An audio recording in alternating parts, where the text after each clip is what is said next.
नमस्कार दोस्तों, super math 4 classes में आप सभी का स्वागत है। आज हम रीजनिंग का प्रैक्टिस सेट 9 को देखेंगे। इसमें रीजनिंग के 20 इंपॉर्टेंट प्रश्नों को रखा गया है। यदि आप एसएससी, रेलवे, एनटीपीसी या फिर किसी भी स्टेट एग्जाम की तैयारी कर रहे हैं तो यह प्रैक्टिस सेट आपके लिए काफ़ी इंपॉर्टेंट है, क्योंकि इस प्रैक्टिस सेट में जो प्रश्न दिए गए हैं उसी टाइप के प्रश्न आपकी परीक्षाओं में पूछे जाते हैं। तो चलिए हम शुरू करते हैं प्रश्न 1 से।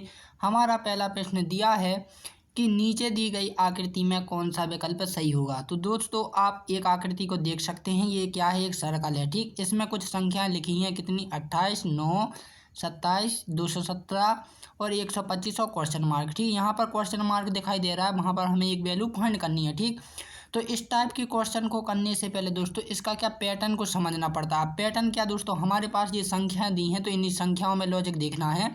तो दोस्तों मैं कहूँ कि 27 प्लस 1 कर लेते हैं तो हमारा कितना हो जाएगा, 28 हो रहा है। ठीक, तो दोस्तों आप 27 को देख सकते हैं, ये किसका क्यू है, 3 का क्यू है। ठीक, इसी प्रकार जब हम दोस्तों 9 को करेंगे तो ये कितना हो जाएगा, 8 प्लस के 1। ठीक, तो ये दोस्तों आप 8 देख सकते हैं, ये किसका है, 2 का क्यू है। ठीक, इसी प्रकार दोस्तों हम 217 को देखेंगे तो 216 हम अगल कर लेते हैं और प्लस 1 करेंगे तो ये आप देख सकते हैं दोस्तों, ये किसका होता है, ये होता है 4 का क्यूब। ठीक, किसका होता है, 4 का क्यूब। ठीक, सॉरी ये 6 का क्यूब होता है। ठीक, इसके बाद दोस्तों हम 126 को देखते हैं तो 126 को 125 प्लस के 1 कर लेते हैं तो ये किसका क्यू होता है, ये होता है 5 का क्यू। ठीक, तो देखो दोस्तों आप ध्यान से देखो कि यहाँ पर क्रम से हमें देखना है, जैसे कि 2।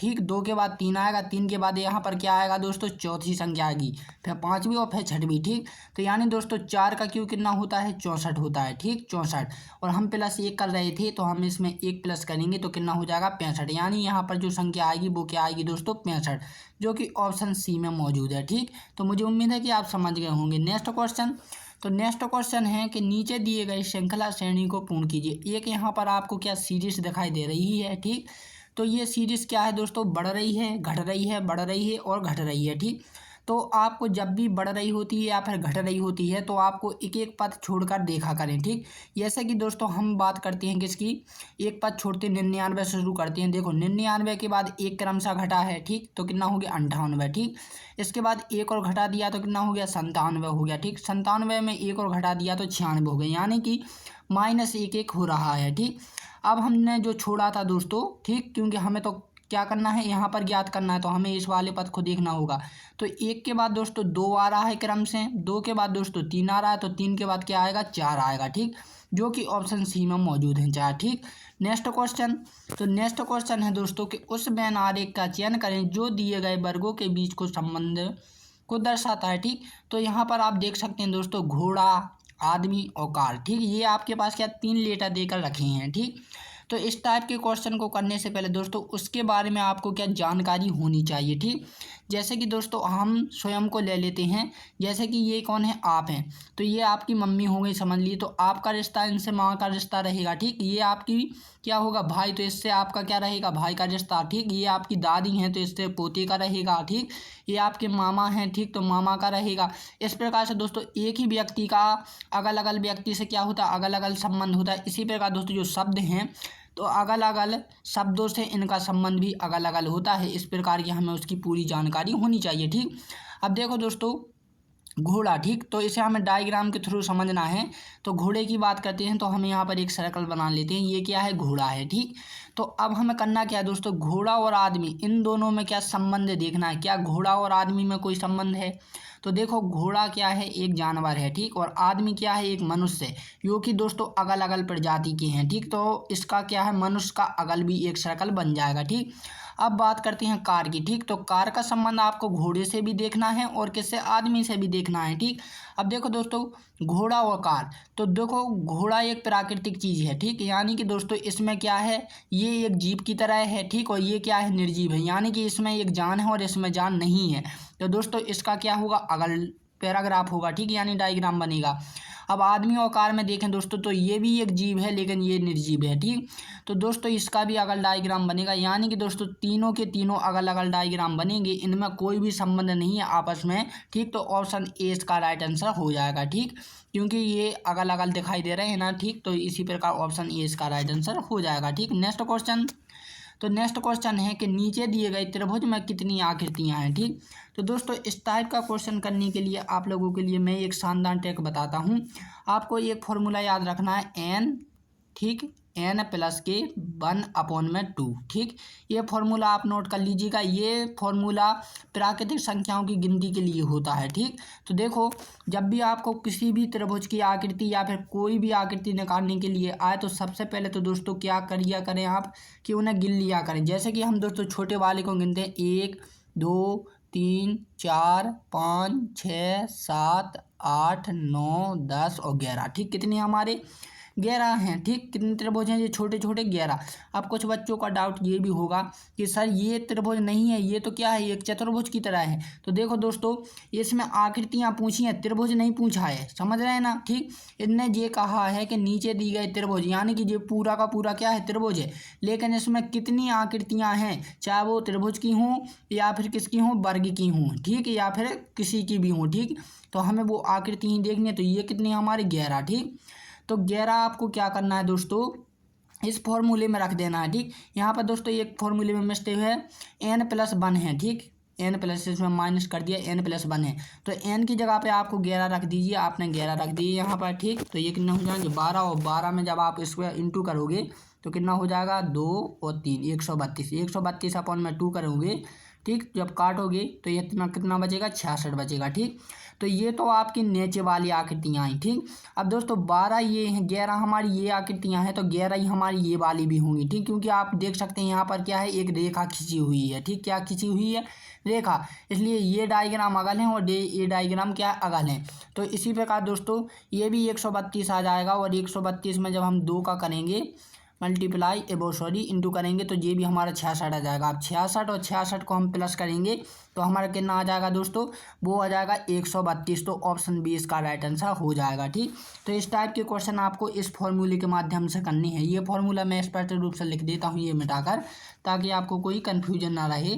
तो ये फॉर्मूला कुछ इस प्रकार से हैं दोस्तों कि जो हमारी प्राकृतिक संख्याएँ होती हैं ना, देखो जैसे 1 से 8 तक जो हमने नीचे लिखी थी ना, 1 से लेकर 11 तक, तो आप 1 और 2 + 3 + 4 + 5 इस प्रकार से नहीं गिन सकते थे। ठीक, गिन तो सकते थे लेकिन इसमें क्या होता है, समय लगता है। ठीक, इसलिए दोस्तों इस फॉर्मूले का प्रयोग किया जाता है n+1/2। ठीक, तो इस फॉर्मूले का उपयोग किया करें आप। ठीक, तो ये फॉर्मूला आप लिख लीजिएगा। ठीक, नेक्स्ट क्वेश्चन, तो नेक्स्ट क्वेश्चन है कि निम्न शब्दों को एक तर्कपूर्ण और अर्थपूर्ण क्रम में व्यवस्थित कीजिए। ठीक, तो देखो दोस्तों आपके पास 5 लेटर यहाँ पर देकर रखे हैं, एप्पल, बट, डन, एग्जाम और टाइगर। ठीक, तो इन सभी शब्दों को एक क्रम में जमाना है। एक क्रम का मतलब है दोस्तों आप कोई भी कार्य करते हैं। ठीक, जैसे कि आपने एक पेड़ लगाया, समझ लीजिए उदाहरण के तौर पर आपने एक पेड़ लगाया, पेड़ लगाने के लिए आपको क्या किस चीज़ की आवश्यकता होगी, एक बीज की। ठीक, जैसे कि आम का पेड़ लगा रहे तो आपको क्या चाहिए, उसकी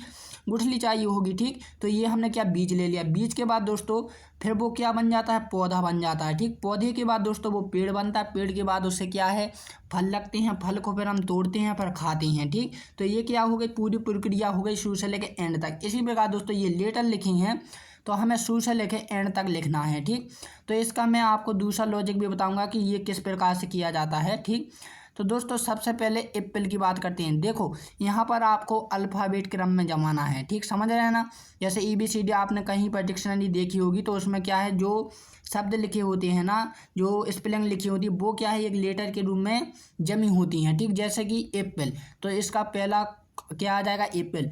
ए के बाद दोस्तों यहाँ पर बी नहीं है, बी के बाद सी नहीं है, सी के बाद क्या है दोस्तों, डी है, तो यहाँ के बाद क्या आ जाएगा, 3 आ जाएगा। ठीक, डी के बाद दोस्तों ई है। ठीक, तो यहाँ पर चौथा आ जाएगा।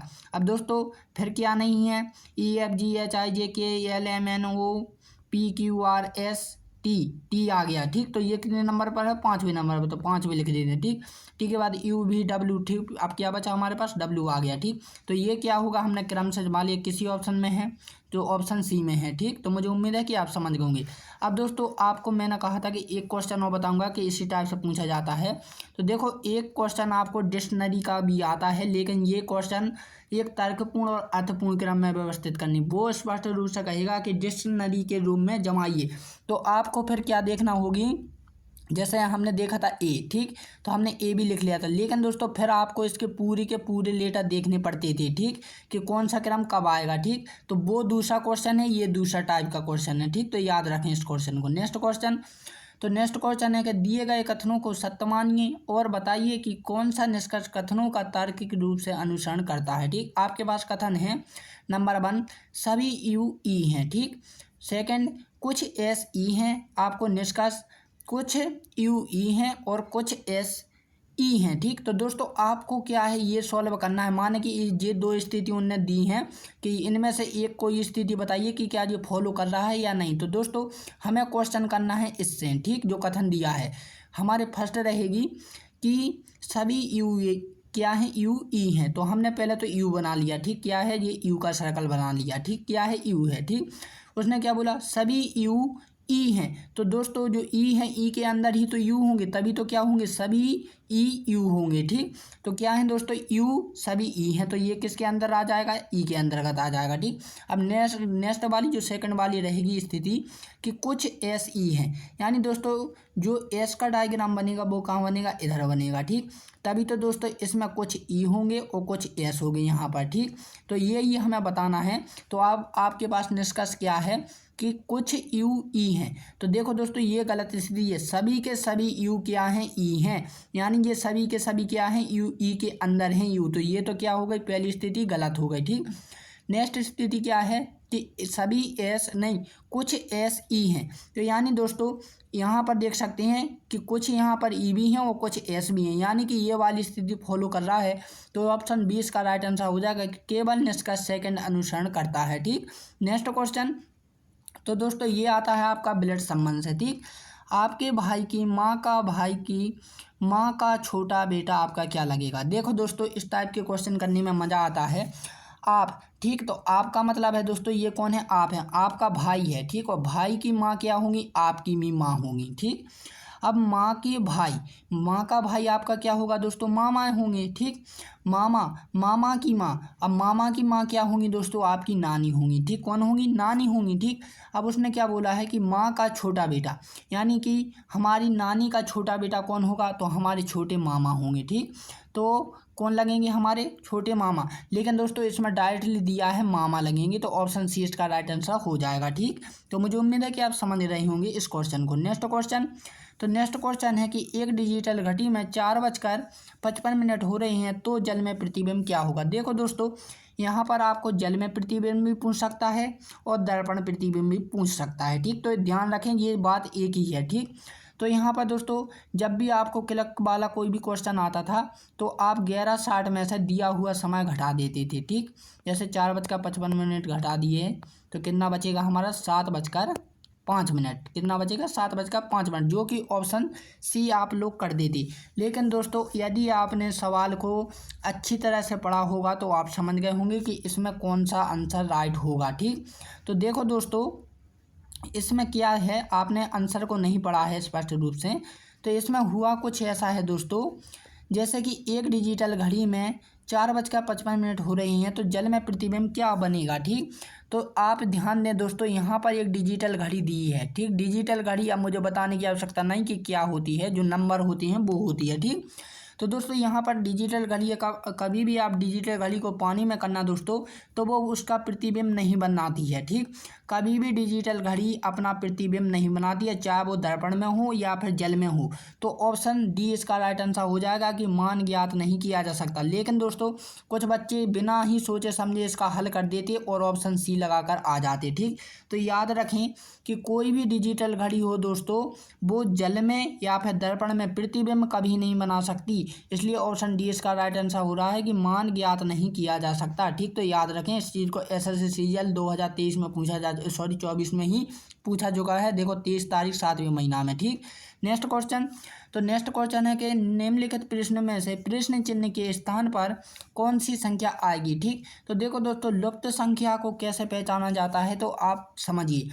यहाँ पर दोस्तों आपको कुछ त्रिभुज टाइप का दिया हो, डमरू टाइप का एक डायग्राम दिया है, ठीक। यह है ये डायग्राम है, ठीक। तो अब है देखना क्या है दोस्तों, ये 52 देखने कि आखिर ये 52 कहाँ से आया है। ठीक, आपको ये नहीं देखना अभी, ठीक, अभी ये नहीं देखना है, अभी आपको केवल ये देखना है कि ये 52 आखिर आया कहाँ से है। तो ये आपके पास ये दो संख्या हैं दोस्तों, इन्हीं दो संख्याओं में कुछ ना कुछ ऐसा हुआ है कि वो कितना हो गए, 52 हो गए। यदि हम इंटू करते हैं दोस्तों तो बहुत से बहुत कितने होंगे दोस्तों, हमारे कितने होंगे, हमारे बहुत से बहुत 5 दूनी 10 यानी 100 होंगे।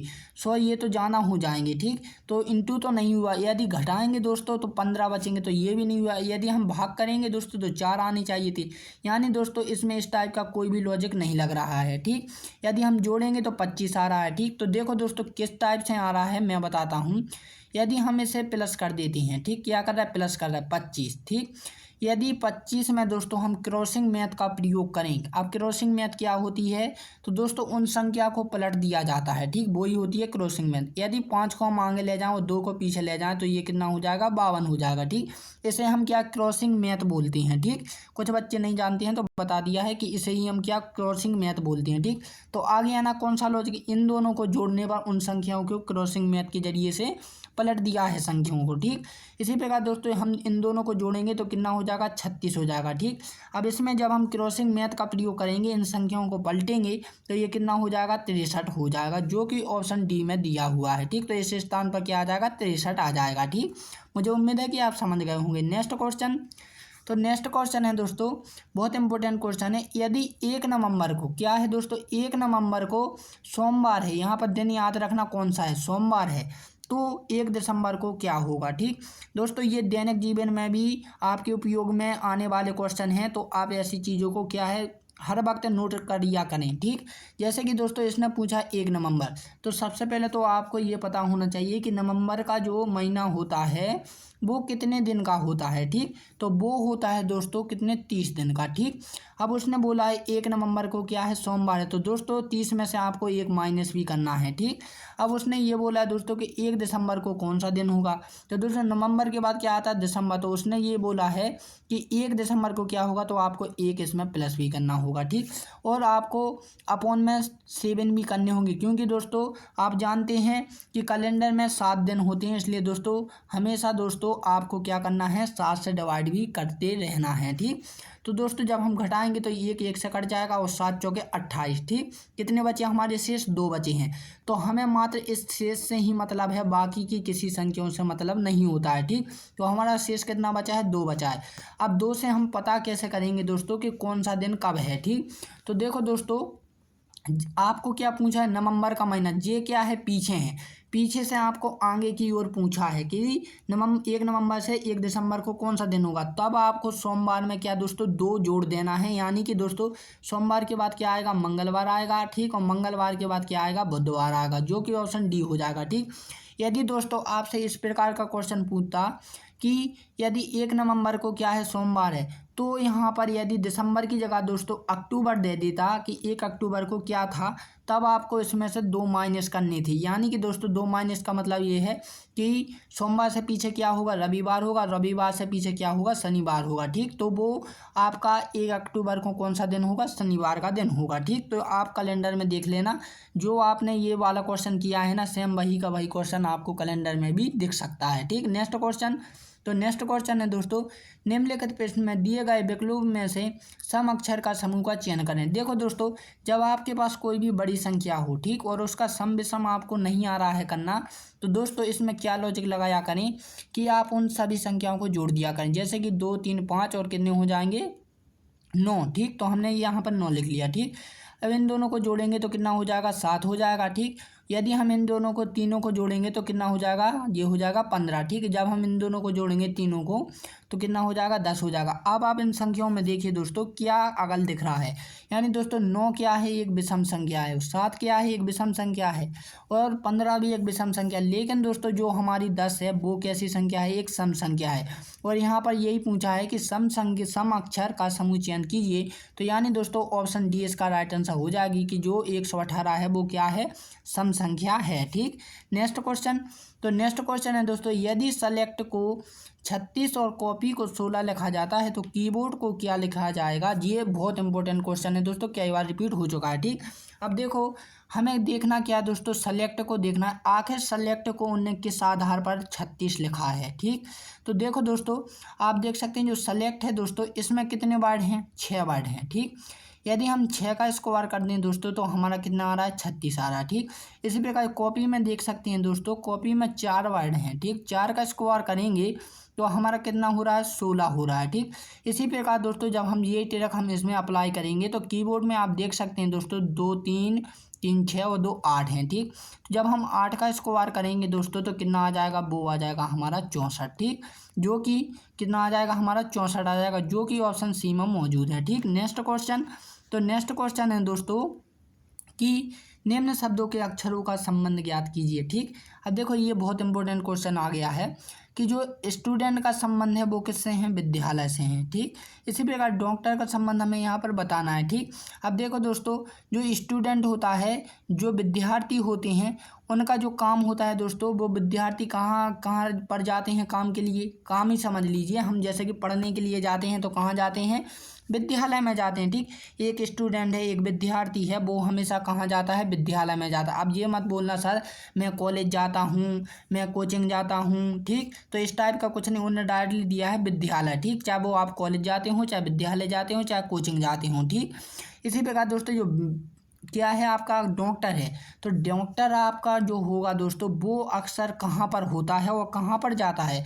तो दोस्तों आपको फिर आपको ऑप्शन में देखना है नर्स। तो दोस्तों इसका नर्स नहीं होगा। ठीक, डॉक्टर एक नर्स हो सकती है, यानी जो नर्स रहेगी एक लड़की रहेगी वो डॉक्टर हो सकती है, लेकिन यहाँ पर ये पूछा है कि डॉक्टर कहाँ जाता है, यानी दोस्तों एक स्टूडेंट जाता है वो विद्यालय जाता है, तो डॉक्टर कहाँ जाता है यही पूछा है। ठीक, तो ऑप्शन बी अस्पताल, जी हाँ ऑप्शन बी इसका राइट आंसर हो जाएगा, क्योंकि दोस्तों जो डॉक्टर होते हैं वो हमेशा आपको कहाँ मिलेंगे, अस्पताल में मिलेंगे। ठीक, डॉक्टर का दवाइयों से संबंध तो होता है, लेकिन दोस्तों यहाँ पर ये पूछा है कि कहाँ जाता है। ठीक, मेडिकल, तो दोस्तों मेडिकल एक स्टोर होती है, दुकान होती है, वहाँ पर डॉक्टर नहीं मिलता है आपको, लेकिन दोस्तों कुछ डॉक्टर टाइप का होता है लेकिन वो मिलता नहीं है, वो मेडिकल अगल होती है। ठीक, तो ऑप्शन बी इसका राइट आंसर हो जाएगा क्या, अस्पताल। ठीक, नेक्स्ट क्वेश्चन।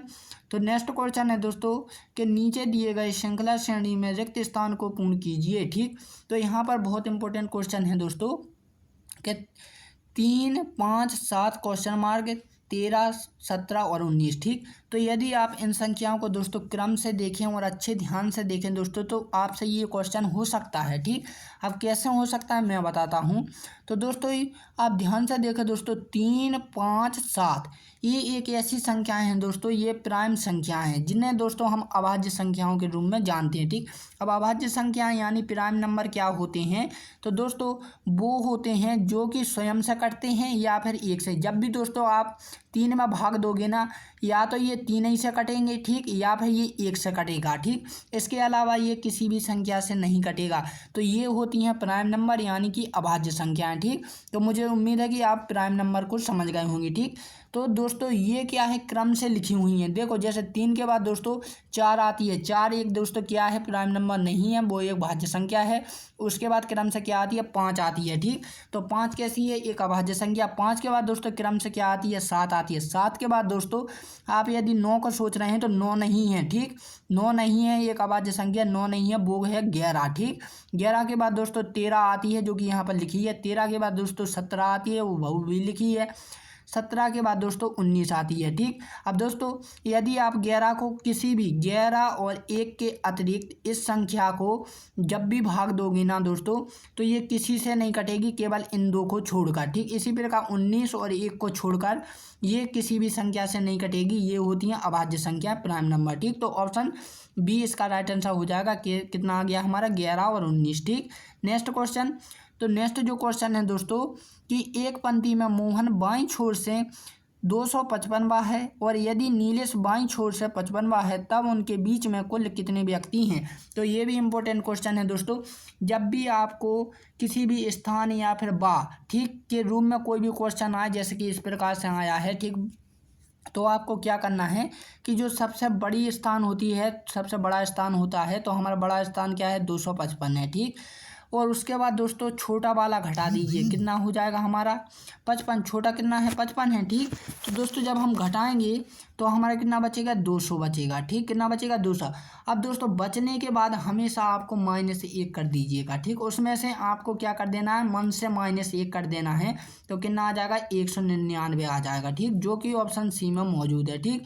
तो मुझे उम्मीद है कि आप समझ गए होंगे। Next question.